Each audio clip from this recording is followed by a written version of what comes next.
তোমারে মাফ করার জন্য আমি শবে বরাত এক রাত সাজাইছি, এক রাতে কোটি কোটি মাফ করি। তোমারে মাফ করার জন্য আমি শবে কদর এক রাতে আমি আল্লাহ তাআলা হাজার মাসের রাত্রির চাইতে বেশি মাফ করে থাকি। তোমারে আমি আল্লাহ মাফ করার জন্য এত বড় শ্রেষ্ঠতম রমজান মাস দিয়েছি, যার মিনিট মিনিট সেকেন্ড সেকেন্ড হীরা মণি মুক্তা মানিকের মতো আমি আল্লাহ সেজদা দিবা একটা, আমার ফেরেশতা লিখবে 70টা। আমি আল্লাহ রহমত দিয়া সাজাইছি, মাগফিরাত দিয়া সাজাইছি, জাহান্নাম থেকে নাজাত দিয়া সাজাইছি।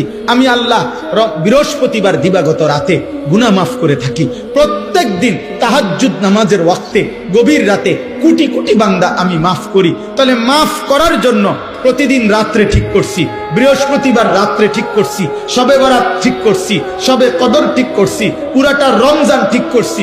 এছাড়াও বান্দা 90 বছরের গুনাহ নিয়েও যদি কেউ আসে, আমি আমার বন্ধুকে বলছি, বন্ধু যদি সে সত্যিকার তওবা করে আমি একসাথে মাফ করে দেব।